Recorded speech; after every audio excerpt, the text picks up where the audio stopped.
Welcome to wise ওয়ার্ডস। আজকে আমরা প্রাথমিকে 32,000 শিক্ষক শিক্ষিকার চাকরি বাতিল যে মামলা, সেই মামলা আজকে কলকাতা হাইকোর্টের division bench honourable justice Tapabrata Chakraborty এবং অনারেবল জাস্টিস ঋতব্রত মিত্র ডিভিশন বেঞ্চে দীর্ঘক্ষণ শুনানি হয়। এবং আজকে শুনানিতে বেশ কিছু গুরুত্বপূর্ণ পর্যবেক্ষণ আমরা দেখেছি। মূলত ট্রেন্ড ক্যান্ডিডেট, সেই সঙ্গে আনট্রেন্ড ক্যান্ডিডেট এবং সেই সঙ্গে বেশ কিছু আরও গুরুত্বপূর্ণ তথ্য কিন্তু উঠেছে। যে সবথেকে বড় ব্যাপার যেটা হচ্ছে ওএমআর সিটের যে মামলা, অর্থাৎ শান্তনু সিটের যে মামলা, সেই মামলার কিছু প্রশ্নও কিন্তু আজকে উঠেছে কোর্টে। তো সবটাই আজকে আমরা জেনে নেব বিস্তারিত আজকের এই ভিডিওতে। যারা চ্যানেলে নতুন আছেন চ্যানেলটা অবশ্যই সাবস্ক্রাইব করবেন, আর বন্ধুদের মধ্যে চ্যানেলটা ভালো লাগলে অবশ্যই শেয়ার করবেন। তো চলুন দেখে নিই যে 32,000 প্রাথমিক শিক্ষক শিক্ষিকা চাকরি বাতিলের যে মামলা, সেটা কী হলো।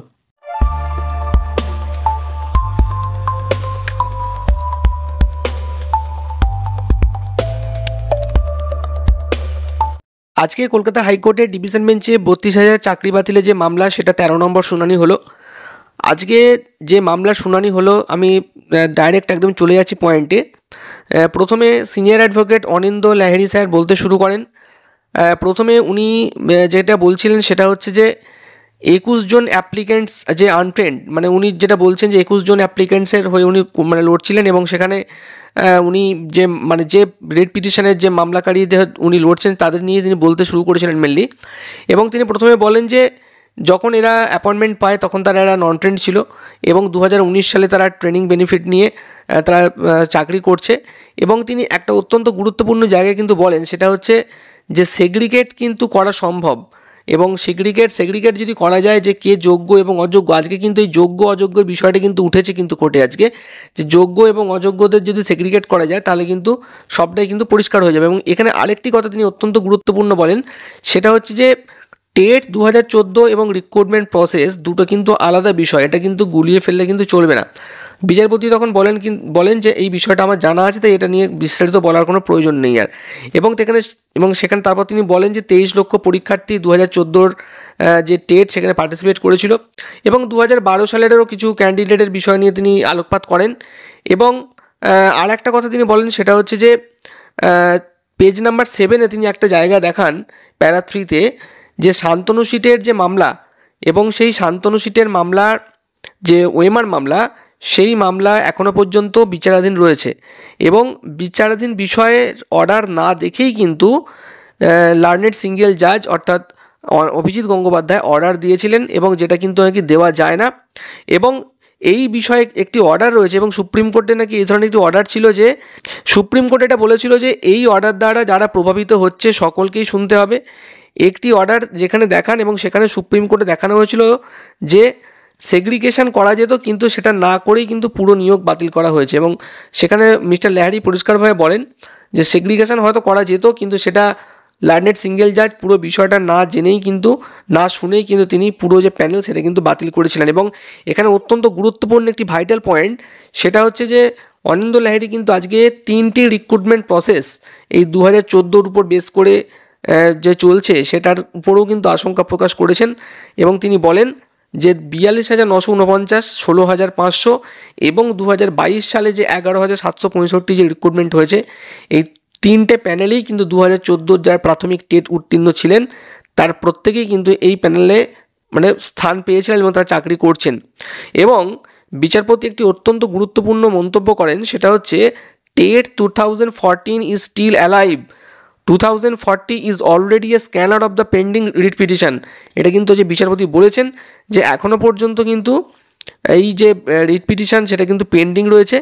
এরপর অনিন্দ লাহিড়ী, রমেশ মালিক এবং সেই সঙ্গে সৌমেন নন্দীর একটি মামলার জাজমেন্ট, যেটা 13/4/2025 সিঙ্গেল জাজ অর্ডার দিয়েছিলেন, সেইটা নিয়ে বিস্তারিত বলতে শুরু করেন। এবং তারপর এই বিষয়টা নিয়ে আর্গুমেন্ট হয়, এবং তারপর তিনি কনক্লুড করেন।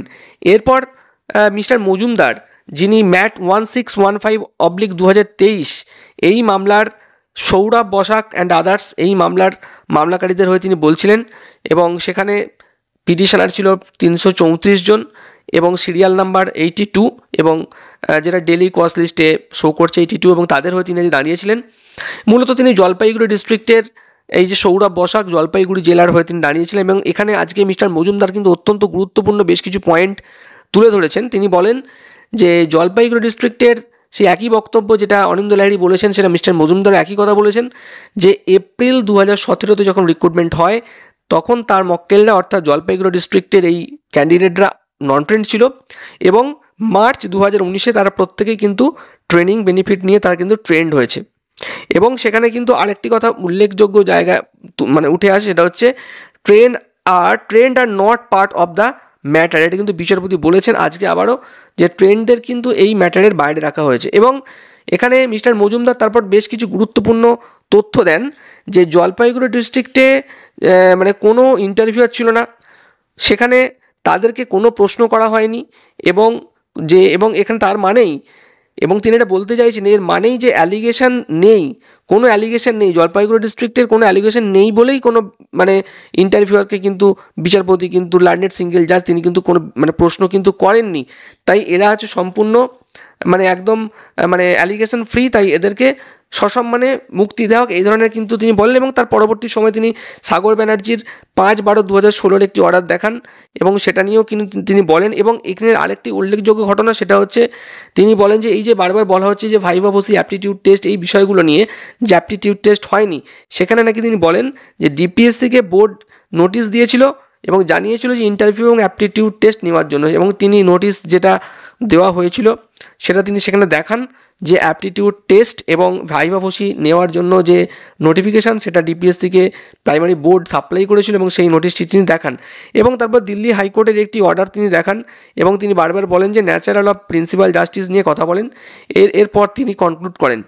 এরপর প্যারা টিচারদের পক্ষ থেকে একটি গুরুত্বপূর্ণ আর্গুমেন্ট আমরা দেখলাম, সেটা হচ্ছে সেখানে মিস্টার ব্যানার্জি বলছিলেন প্যারা টিচারদের হয়ে এবং তিনি সেখানে বলেন যে সেখানে তিনি বলেন যে 10% যে রিজার্ভেশন ছিল প্যারা টিচারে, সেখানে 4294টা সিট ছিল এবং সেখানে 2770 জন সিলেক্টেড হয়েছিল, তার মানে অনেক কিন্তু ক্যান্ডিডেট পড়ে আছে।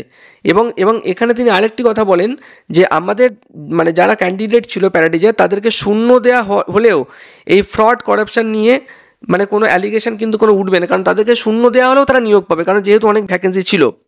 এবং ট্রেন্ডরা 15 নম্বর একটা এক্সট্রা নাম্বার পাচ্ছে, প্যারা টিচাররা আলাদা হতে পারছে না কেন? জাজ এই বিষয়ে কিন্তু কোনো আলোকপাত করতে চাননি, কারণ জাজ এই বিষয়টা নিয়ে খুব একটা বেশি এন্টারটেন করেননি। এবং এই জায়গাতে আর একটা ব্যাপার, সেটা হচ্ছে যে জাজ বলেন যে প্যারা টিচাররা সেই সময় আনট্রেন্ড ক্যান্ডিডেট ছিল, সেই সময় প্যারা টিচার আমি আলাদা করতে পারবো না কারণ তারা তখন আনট্রেন্ড ছিল। কারণ এই জায়গাটা কিন্তু বারবার খুব মানে গুরুত্বপূর্ণ জায়গায় কিন্তু উঠে আসছে যে প্যারা টিচাররা যখন রিক্রুটমেন্ট হয় তারা আনট্রেন্ড ছিল, সেহেতু বিচারপতি এই বিষয়টা নিয়ে এন্টারটেন করতে চাইছেন না। এবং আরেকটি জায়গা, সেটা হচ্ছে যে অনারেবল জাস্টিস সুব্রত তালুকদার বলে দিয়েছিলেন যে এই প্যারা টিচাররা কেন 32,000 থেকে বাদ থাকবে সেটা সিঙ্গেল বেঞ্চ থেকে কিন্তু জেনে আসতে হবে এবং এটার ক্ল্যারিফিকেশন সিঙ্গেল বেঞ্চ করবে। এটা কিন্তু জাস্টিস সুব্রত তালুকদারের একটা অর্ডার ছিল এবং সেই বিষয়টা কিন্তু আজ উত্থাপিত হয়েছে। এবং আজকে এরপর আরেকটা ঘটনা, সেটা হচ্ছে যে এবিপিটি এর পক্ষ থেকে মিস্টার চক্রবর্তী বলছিলেন মূলত তিনি কোনো দুর্নীতি বা এই ধরনের কোনো বিষয় নিয়ে বলেনি, মূলত তিনি হিউম্যানিটি গ্রাউন্ড নিয়ে কিছু বলছিলেন। এবং সেখানে তিনি বলেন যে এই যে টোটাল যে রিক্রুটমেন্ট প্রসেস অর্থাৎ 32,000-এর এই যে টোটাল যে রিক্রুটমেন্ট প্রসেস এবং সেই সঙ্গে যাদের চাকরি বাতিল হয়েছে বা টোটাল যে এন্টায়ার যে প্যানেল সেখানে যে রিক্রুটমেন্ট করেছে, সেখানে পলিটিক্যাল পার্টি তো কোনো রিক্রুটমেন্ট করেনি, করেছে গভর্নমেন্ট।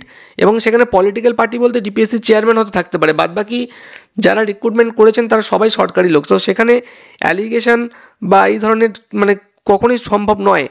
অর্থাৎ তিনি বলতে চাইছেন যে কোনো অ্যালিগেশন বা করাপশান কিন্তু হয়নি, বারবার এটাই কিন্তু তিনি বলতে চাইছেন। তারপরে আরেকটি ঘটনা তিনি বলেন যে ইন্টারভিউয়ের এই যে মার্কস, অর্থাৎ কেউ 5 পেয়ে চাকরি করছে বা কেউ 2 পেয়ে চাকরি করছে, তাদের মধ্যে অনেকেই রয়েছে যারা ম্যাথামেটিক্সে হয়তো এমএসসি করা রয়েছে বা কেউ হয়তো বাংলাতে কোনো ভালো শিক্ষাগত যোগ্যতা অর্জন করে তারা চাকরি করছেন। তো হয়তো কারো একাডেমিক নাম্বার হয়তো কম রয়েছে কিন্তু ইন্টারভিউয়ের নাম্বার পেয়ে চাকরি করছে, এই বিষয়গুলো উত্থাপিত হয় আজকে। এরপর আজকে টোটাল যে বিষয়টা সেটা আজকে কনক্লুড হয়, অর্থাৎ আজকে পুরো সমাপ্ত হয়। 32,000 শিক্ষক শিক্ষিকাদের পক্ষ থেকে আজকে 13তম দিনে এসে শিক্ষক শিক্ষিকাদের অ্যাডভোকেটদের তাদের যে বক্তব্য সেই বক্তব্য আজকে সমাপ্ত হলো এবং আগামী 21শে আগস্ট 2025-এ মামলাকারী অর্থাৎ প্রিয়াঙ্কা নস্করদের পক্ষ থেকে বক্তব্য শুরু হবে। এবং আজকে বিচারপতি জানতে চান তরুণজ্যোতি তিওয়ারির কাছে যে আপনাদের কতজন অ্যাডভোকেট এই বিষয় নিয়ে বলবেন। তরুণজ্যোতি তিওয়ারি বলেন আমাদের 5-6 জন অ্যাডভোকেট রয়েছে, মিস্টার মজুমদার, বিকাশ রঞ্জন ভট্টাচার্য, দুজনের নাম উল্লেখ করেন। তখন বিচারপতি বলেন যে না এতজন বললে হবে না, আরও কম করে পুরো বিষয়টা ডিসকাস করে মানে শেষ করার জন্য তিনি অনুরোধ করেন। এবং আরেকটি গুরুত্বপূর্ণ জায়গা সেটা হচ্ছে যে 269 জনকে যে 1 নম্বর করে যে দেওয়া হয়েছিল, সেটার গত হিয়ারিংয়ে বিচারপতি বলেছিলেন যে রেজলিউশনটা শো করার জন্য। তো আজকে সেই বিষয়টা প্রথম দিকে শো করানো হয়নি, কারণ সাক্ষ্য সেন আগের দিন বলেছিলেন যে এই বিষয়টা তিনি রেজলিউশন দেখাবেন, কিন্তু আজকে সেই রেজলিউশনটা শো করেনি। কিন্তু অন্য একজন অ্যাডভোকেট এই বিষয়টা মনে করিয়ে দেওয়ার পরে আজকে রাতুল বিশ্বাস লাস্টে বলেন যে ঠিক আছে, আমরা এই 269 জনকে যে 1 নম্বর করে দেওয়া হয়েছে সেটা রেজলিউশন কপি আমি নেক্সট হিয়ারিংয়ে আমি দেখাবো এবং সেটা সাবমিট করব। এই বলেই আজকে টোটাল যে বিষয় সেটা আজকে সমাপ্ত হয়।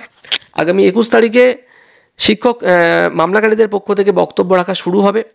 এখন এই যে টোটাল যে নির্যাস, এই যে 13 দিন ধরে আমরা এই যে দীর্ঘ শুনানি প্রক্রিয়া শুনলাম এই 13টা হিয়ারিংয়ে, এখান থেকে একটা বিষয়ে আমরা কনক্লুশনে আসতে পারি, সেটা হচ্ছে সংক্ষেপে তাদের বক্তব্য হচ্ছে, শিক্ষক শিক্ষিকাদের আইনজীবীদের বক্তব্য হচ্ছে কোনো করাপশান হয়নি।